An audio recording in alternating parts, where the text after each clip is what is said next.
तो मेरे प्यारे बच्चों, I am Ravi Kumar, faculty of English from Maharajganj, Abhinav classes. मेरे प्यारे बच्चों, आज का हमारा जो सेशन होने वाला है बहुत ही महत्वपूर्ण सेशन होने वाला है। मेरे प्यारे बच्चों, आज हम लोग जो लॉन्ग आंसर टाइप क्वेश्चन है उस लॉन्ग आंसर टाइप क्वेश्चन पर हम लोग आज चर्चा करेंगे। तो मेरे प्यारे बच्चों, मैं आप सबसे एक बात और बता देना चाहता हूँ कि मैं आप सबके लिए इतनी प्रयत्न कर रहा हूँ, तो आप मेरे वीडियो को लाइक ज़रूर करें, शेयर ज़रूर करें और साथ ही साथ में आप सब्सक्राइब ज़रूर करें। तो आइए हम लोग डिस्कस करते हैं long answer type question. Long answer type question, ठीक है मेरे बच्चों। लॉन्ग आंसर टाइप क्वेश्चंस का मतलब होता है कि आपका जो प्रश्न है उस प्रश्न को जो है आपको लॉन्ग में देना है, माने दीर्घोत्तरीय प्रश्न जिसको हम लोग हिंदी में कहते हैं वही है। लंबे सेंटेंसेस में आपको लिखना है, जैसे क्वेश्चन से सेकंड नंबर क्वेश्चन। चूँकि फर्स्ट नंबर क्वेश्चन हम इसलिए छोड़ रहे हैं क्योंकि हम समरी चूँकि लिखा चुके हैं सॉन्ग ऑफ माई सेल्फ का, लेकिन सेकंड जो क्वेश्चन है वो कह रहे कि what similarities does the poet draw between two human beings?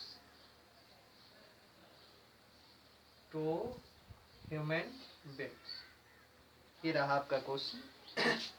हम लोग क्वेश्चन को समझने की कोशिश करते हैं। व्हाट का मतलब क्या होता है, सिमिलरिटीज का मतलब समानता, poet draw between two human beings का मतलब होता है दो इंसान। तो दो इंसानों के बीच में कवि जो है किस तरीके के सिमिलरिटीज को दिखाना चाहता है, समानता को दिखाना चाहता है। तो मेरे प्यारे बच्चों, जब हम लोग कविता पढ़ रहे थे, जब हम लोग पोएम पढ़ रहे थे, तो उस पोएम के दौरान हम लोगों ने यह सीखा था कि किस तरीके से जो कवि है वह कवि जो है लोगों में समानता को दिखाना चाहता है। ठीक है, उसमें हम कवि ने बताया था, क्या बताया था कि ऑल पर्सन्स या all human beings are equal.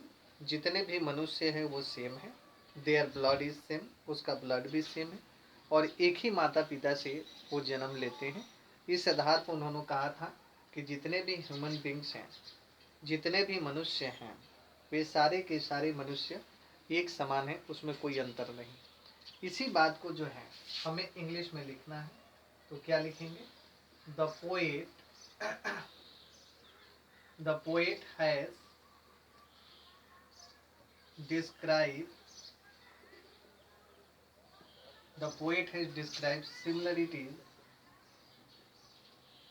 similarities between two human beings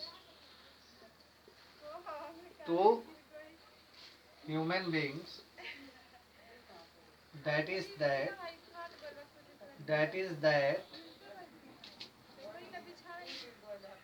all human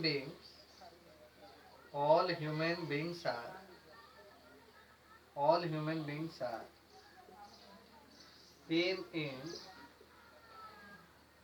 many ways and they born with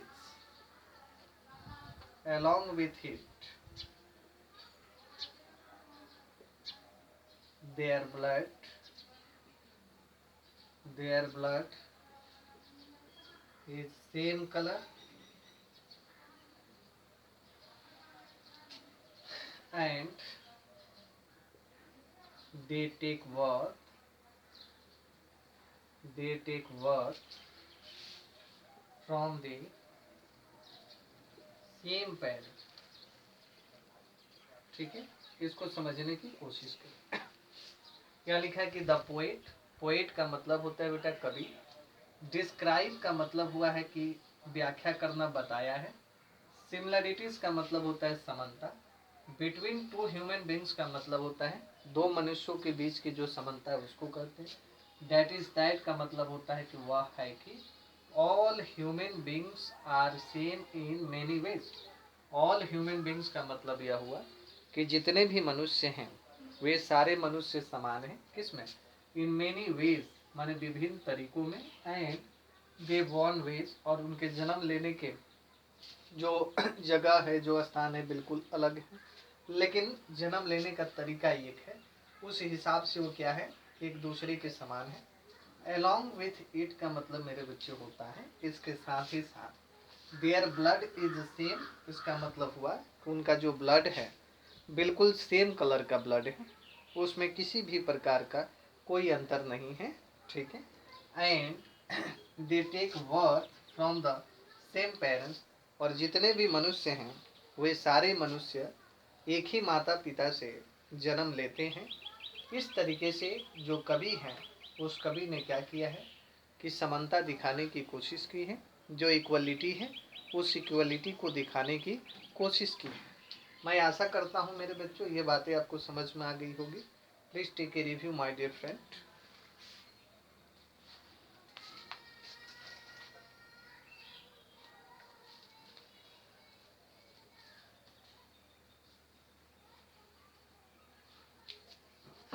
आइए मेरे बच्चों,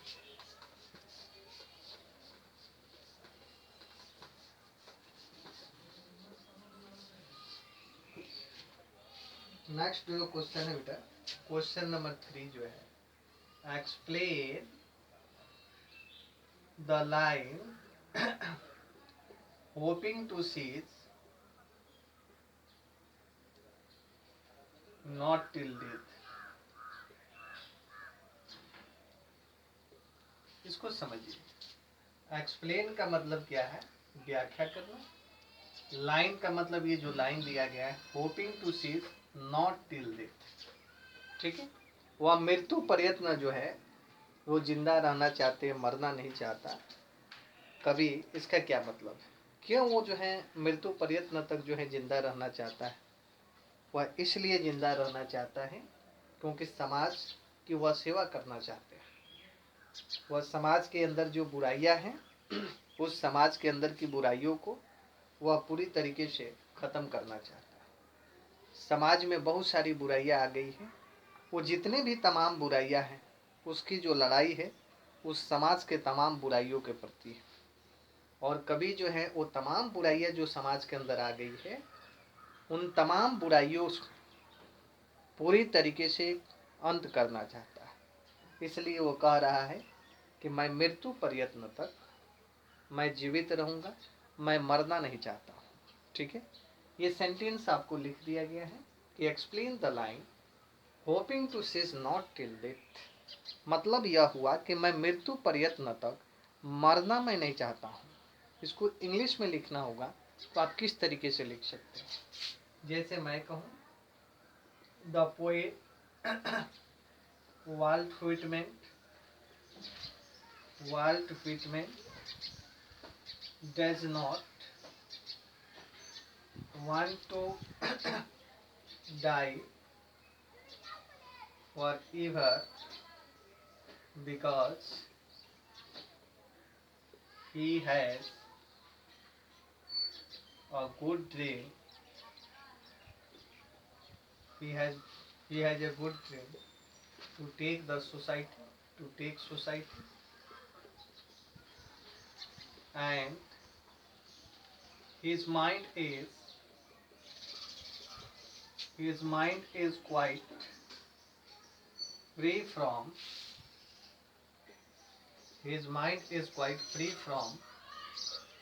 religious tolerance, and he wants to remove the illness of society at any cost. He wants to bring some positive changes some positive changes in some positive changes in the society and along with it he wants to bring happiness in the society. आइए मेरे बच्चों, इसको हम समझने की कोशिश करते हैं। क्या है question? The poet Walt Whitman does not want to die. इसका मतलब ये हुआ कि जो वाल्ट व्हिटमैन है वह मरना नहीं चाहता है, फॉर एवर, हमेशा के लिए, बिकॉज, क्योंकि he has a good dream to take society, समाज को लेकर उसके पास एक अच्छा ड्रीम है, एक अच्छा सपना है। ठीक है, फिर कह रहा एंड और his mind is quite free from religious tolerance. His mind का मतलब बच्चों आपको पता है, जैसे उसके दिमाग को हम लोग हिज माइंड कहते हैं। इज का मतलब है quite free from religious tolerance. Religious tolerance का मतलब होता है कि धर्म के प्रति सहिष्णुता जरूरी है। तो ये जो है असहिष्णुता, माने धर्म के प्रति असहिष्णुता जो है, उससे उसका जो दिमाग है पूरी तरीके से फ्री है। मतलब धर्म को लेकर उसके दिमाग में किसी भी प्रकार की कोई बुराई नहीं है। And he wants to remove the illness of society. Illness का मतलब मेरे बच्चों ये होता है कि समाज के अंदर जो बुराइयां होती है, उन सारी बुराइयों को हम लोग इलनेस कहते हैं। तो he wants to remove the illness of society. वह समाज की बुराइयों को रिमूव करना चाहता है, हटाना चाहता है, एट एनी कॉस्ट का मतलब किसी भी कीमत पर। फिर कह रहा है कि he wants to bring some positive changes. Some positive changes का मतलब होता है कि सकारात्मक परिवर्तन को जो है वह समाज में लाना चाहता है, इन द सोसाइटी, समाज में। एंड अलोंग विथ इट का मतलब होता है और इसके साथ, and he wants to bring happiness in the society. ये हमारा समाज है मेरे बच्चों, और इसके साथ ही साथ में वह समाज में हैप्पीनेस को लाना चाहता है। हैप्पीनेस अगर कोई पूछेगा कि what is the actual meaning of happiness, happiness का वास्तविक मतलब क्या है, तो हैप्पीनेस का मतलब होता है खुशी। मतलब वह तो समाज में कुछ सकारात्मक परिवर्तन लाना ही चाहता है, लेकिन साथ साथ समाज में जो हैप्पीनेस है, जो खुशियाँ है, वो खुशियों को भी लाना चाहता है। इसलिए क्या है कि होपिंग टू सी, यहाँ पर हम लिख देते हैं जो बच गया बाबू, दिस इज। पहले आप एक काम कीजिए, प्लीज टेक ए रिव्यू। आप इसका एक रिव्यू ले लीजिए, उसके बाद इसमें जो छूटा हुआ है उसको हम लिख रहे हैं।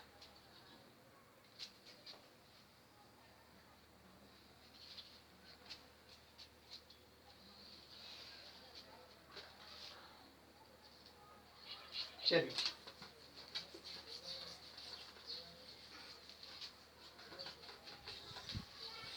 आ जाते हैं नेक्स्ट पॉइंट पे बच्चों। उसके बाद लिख सकते हैं आप उसमें, this is why that, this is why that. यही कारण है कि the poet has express such a view in the line of hoping to cease not till death। ठीक है बच्चों, not till death। This is why that का मतलब क्या होता है, यही कारण है कि the poet has express such a view. Poet ने इस प्रकार का जो व्यू है, उस व्यू को एक्सप्रेस किया है, व्यक्त किया है।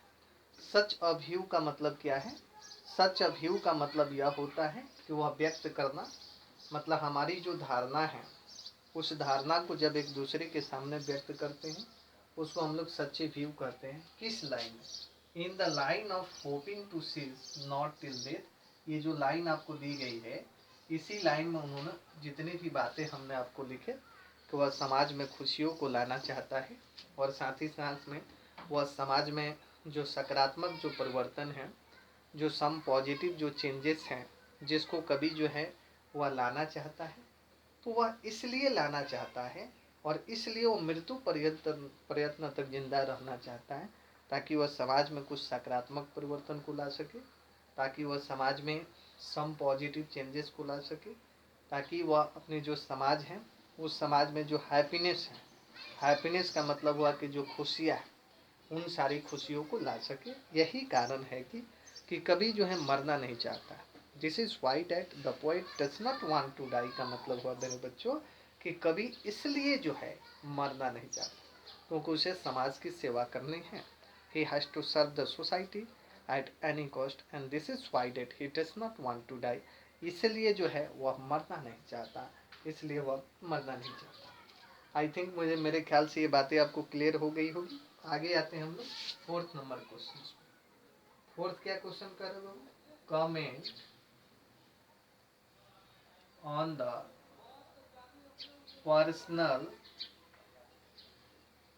Personal feelings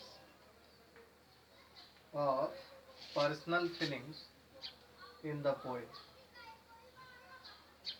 in the poem. ठीक है, इस चीज को आप देखिए। कमेंट का मतलब क्या होता है? जब हम टिप्पणी करते हैं उसको हम लोग कमेंट कहते हैं। किस पर टिप्पणी करना? पर्सनल जो फीलिंग्स है, किसकी? Personal feelings in the poem. Poem में जो पर्सनल फीलिंग्स है किसकी? कवि की, उसको बताना है। पर्सनल फीलिंग्स का मतलब ये हुआ कि व्यक्तिगत जो सोचें होती हैं, व्यक्तिगत जो अनुभव होता है आपकी समाज को लेकर, उसको हम लोग पर्सनल फीलिंग्स कहते हैं। That is known as personal feelings. तो ये जो पोएम है, इस पोएम में आपको बताना है कि जो पोएट वाल्ट व्हिटमैन है, उस वाल्ट व्हिटमैन का पर्सनल जो फीलिंग्स है, वह पर्सनल फीलिंग्स क्या है। टू टेक द सोसाइटी का मतलब ये हुआ समाज को लेकर वह किस तरीके की सोच रखता है। इस क्वेश्चन का मतलब यही हुआ कि कमेंट करना है। कमेंट का मतलब क्या करना है? टिप्पणी करना। किस पर? पर्सनल जो फीलिंग्स हैं, उस पर्सनल फीलिंग्स पर आपको टिप्पणी करना है इन द पोएम, जो कविता में दिया गया है। क्या हो सकती है personal feelings? What may be the personal feelings of poet? यहाँ लिखिएगा according to my opinion, according to my opinion the personal feelings, the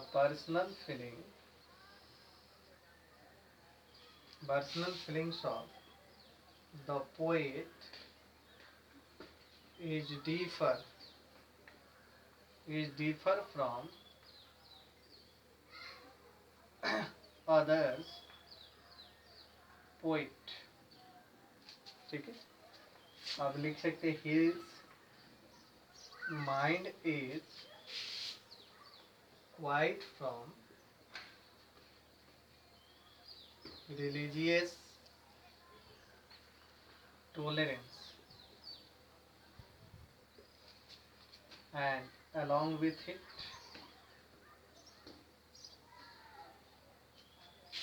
he wants to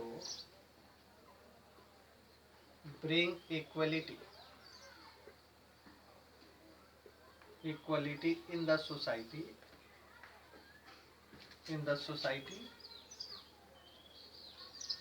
so that the society may get prosperity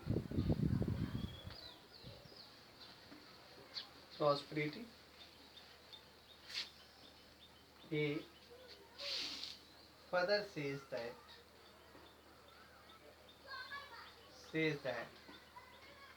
everyone is same in all conditions, everyone is same in all conditions, and they take birth from the same parents, same parents and they have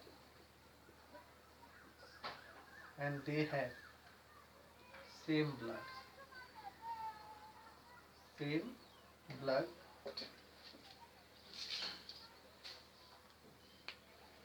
आइए इसको समझते हैं हम लोग। According to my opinion का मतलब मेरे बच्चे होता है कि मेरे विचार के अनुसार the personal feeling of the poet का मतलब ये हुआ कि कवि का जो पर्सनल फीलिंग्स है, उस पर्सनल फीलिंग्स की यह बातें कर रहा है। Is differ from others poet, माने दूसरे जो कवि हैं उन दूसरों कवि से बिल्कुल डिफर है। डिफर का मतलब बिल्कुल अलग है। उसके बाद कह रहा है कि his mind is quite, sorry बच्चों छूट गया था, his mind is quite free from religious intolerance. और हिज माइंड का मतलब होता है बच्चों उसका दिमाग पूरी तरीके से रिलीजियस जो टॉलरेंस है उससे फ्री है। फ्री का मतलब यह हुआ कि उससे पूरी तरीके से मुक्त है। फिर कह रहा है कि अलॉन्ग विथ इट का क्या मतलब हुआ, इसका मतलब हुआ कि इसके साथ, and he wants to bring equality in the society. Society का मतलब आप सभी जानते हैं कि समाज में वह इक्वलिटी को लाना चाहता है, वह समानता को लाना चाहता है, ठीक है। सो डैट, ताकि द सोसाइटी में गेट प्रॉस्पेरिटी। प्रॉस्पेरिटी का मतलब होता है समृद्धि, ताकि हमारी जो समाज है वह समाज जो है समृद्धि को हासिल कर सके। And he further says that, further का मतलब आगे वह कहता है कि everyone is same in all condition, प्रत्येक जो मनुष्य हैं वह हर एक कंडीशन में, हर एक स्थिति में क्या है, सेम समान है। And they take birth and from the same parents, और वह एक ही माता पिता से जन्म लेते हैं। And they have same blood, और उनके पास एक समान ही क्या होता है बच्चों, ब्लड होता है। तो इस तरीके से कवि की जो पर्सनल फीलिंग्स है इस कविता को लेकर, वह यही पर्सनल फीलिंग है। This is the personal feelings of the poet. ये पोएट जो हैं, जो कवि हैं, उस कवि की यह पर्सनल फीलिंग्स है। और मैं आशा करता हूँ कि आप इस बात को काफ़ी अच्छी तरीके से समझ गए होंगे और इसको समझने में आपको किसी भी प्रकार का कोई दिक्कत नहीं होगा। तो सो माय डियर फ्रेंड, सबसे पहले आप क्या करें कि इसका एक रिव्यू ले लें। उसके बाद हम आते हैं, I move on the next 10 questions. आपकी जो दूसरी जो क्वेश्चंस हैं उस दूसरी क्वेश्चंस पर मैं आता हूँ कि दूसरी क्वेश्चंस आपके क्या है। Please take a review my dear friend.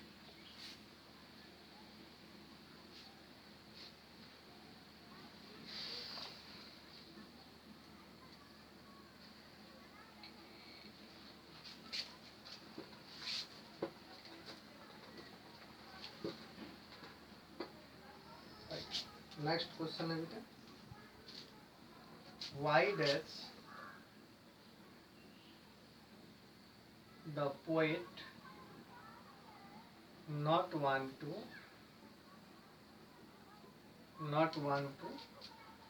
bother himself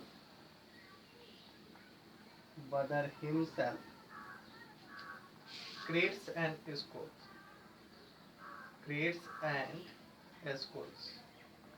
ठीक है मेरे बच्चे, ये 5 नंबर क्वेश्चन 5। हाँ, समझिए इसको क्या कर रहा है। वाई का मतलब क्या होता है मेरे बच्चों, क्यों। पोएट का मतलब क्या है, कवि।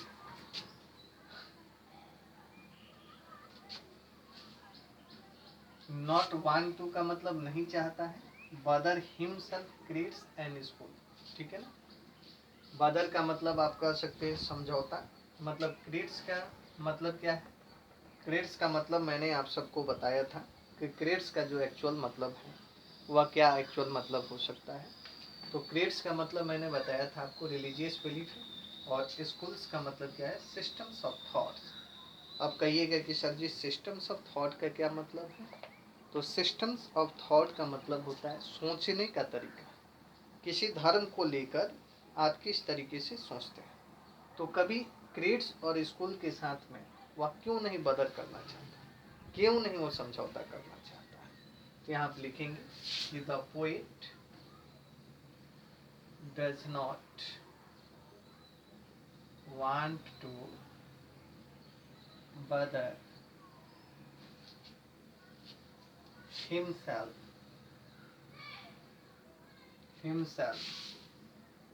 with grades and schools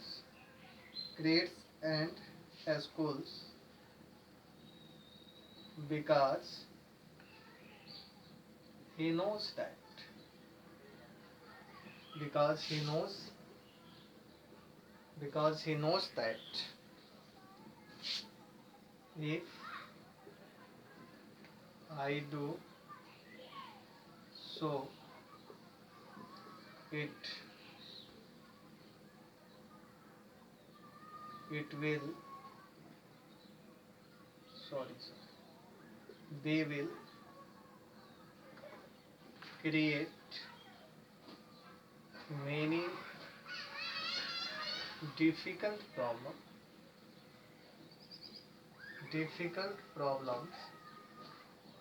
they will create many difficult problems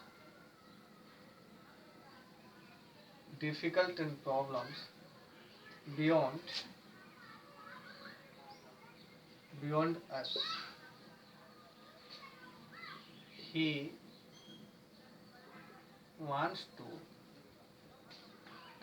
bring happiness in the society. Along with it,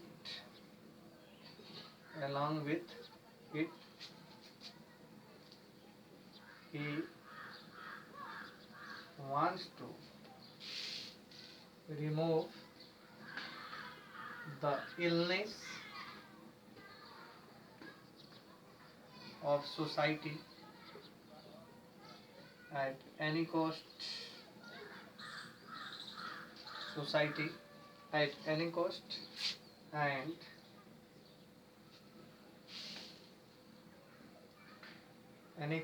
And he wants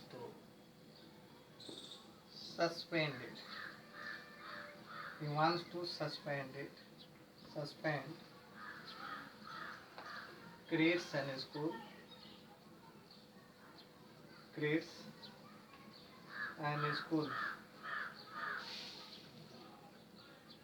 This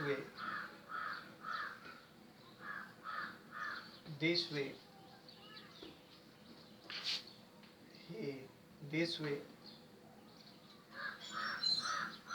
he promotes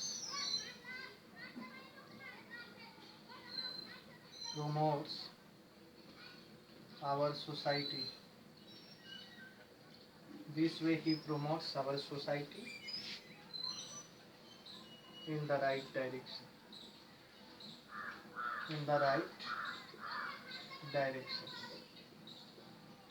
ठीक है, आप इसको समझिए. The poet does not want to bother himself. कवि जो है अपने आप जो है बदर नहीं करना चाहता है, समझौता नहीं करना चाहता है. किसके साथ? विथ ग्रेड्स एंड स्कूल के साथ. बिकॉज का मतलब होता है मेरे बच्चों क्योंकि.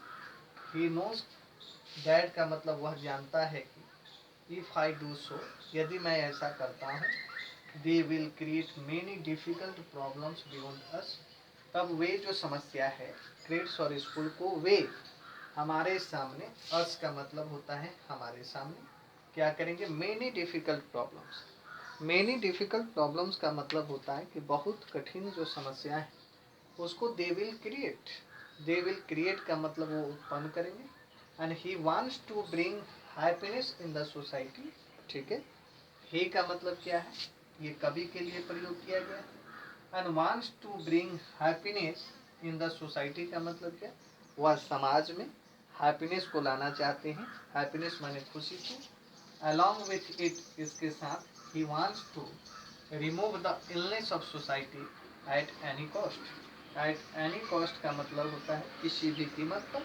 And he wants to remove, वह हटाना चाहते हैं क्या? द इलनेस ऑफ सोसाइटी, समाज की बुराइयों को. And he wants to suspend grades and school. इसलिए सस्पेंड का मतलब होता है भुला जाना. इसलिए वह भुलाना चाहते हैं किसको? जो आपका ग्रेड्स है और जो आपका स्कूल से, उसको. देश वे इस प्रकार ही प्रोमोट्स व बढ़ावा देते हैं, ही प्रोमोट्स आवर सोसाइटी, हमारे सोसाइटी को इन द राइट डायरेक्शन, माने एक सही दिशा में जाए, राइट डायरेक्शंस को उसको बढ़ावा देते हैं हमारे समाज को, ठीक है ना। तो ये क्या है, this is why that the poet does not want to unbother himself with creeds and school. यही कारण है कि आपका जो कवि है वो आपका जो क्रेड्स और जो स्कूल्स हैं, उस क्रेड्स और स्कूल्स के माध्यम से वो बदर नहीं करना चाहता है। मेरे प्यारे बच्चों, मैं आशा करता हूँ कि ये तमाम जितनी भी बातें हैं, ये तमाम बातें आपको अच्छी तरीके से समझ में आ गई होगी। तो यदि आप इसको अच्छी तरीके से समझ गए हैं तो प्लीज़ टेक ए रिव्यू। और आपकी जो लॉन्ग आंसर टाइप क्वेश्चंस हैं, ये लॉन्ग आंसर टाइप क्वेश्चंस आपका कंप्लीट हो गया। कल का जो वीडियो होगा, नेक्स्ट जो वीडियो होगा, उस नेक्स्ट वीडियो में इससे आपके एग्ज़ाम में जितने भी ऑब्जेक्टिव क्वेश्चन पूछे जाएंगे, उन सारे ऑब्जेक्टिव क्वेश्चंस को मैं पार्ट वाइज जो है आपके सामने मैं डिस्कस करूँगा, उसको मैं डिस्कशन मैं करूँगा। एक एक लाइन को, एक एक जो क्वेश्चन हैं, ऑब्जेक्टिव जो क्वेश्चन है, उस पर हम लोग चर्चा करेंगे। आज के लिए इतना ही। लेकिन मेरे प्यारे बच्चों, मैं जाते जाते आप सबको मैं इतनी बधाई के पात्र के साथ मैं कर दूं कि आप सब इस बात को आप याद रखें कि मैं आप सब के लिए इतनी जब प्रयत्न कर रहा हूं तो प्लीज़ लाइक तो करना ही है, साथ ही साथ में आपको शेयर भी करना है, और साथ ही साथ में आपको बेल आइकन की घंटी भी बजानी है, ताकि आपको आने वाली जितना भी मेरे अपलोडेड जितने भी वीडियो हैं, वे सारे वीडियो आपको प्राप्त हो सके। और एक बात आपको और याद रखना है, वह बात दरअसल ये है कि यदि आपको ये वीडियो कैसे लग रहा है, मुझे कैसे पता चलेगा।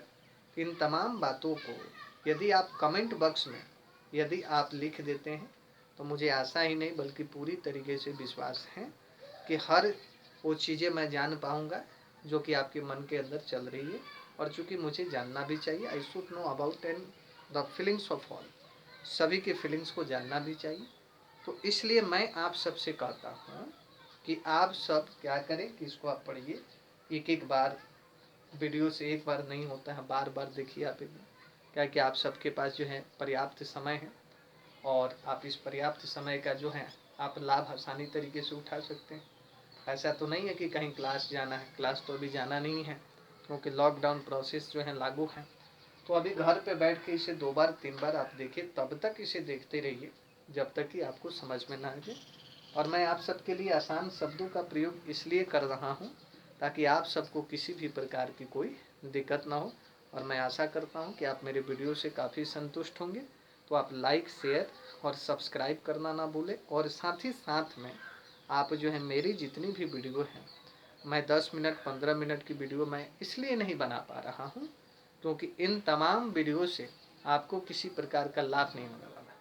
मैं आपका कोर्स जिस तरीके से क्लास में मैं आप सबको पढ़ाता था, उसी तरीके से मैं प्रयत्न कर रहा हूँ कि आपके टोटल जो सिलेबस है, उस टोटल सिलेबस को मैं काफ़ी अच्छी तरीके से कंप्लीट करा सकूँ।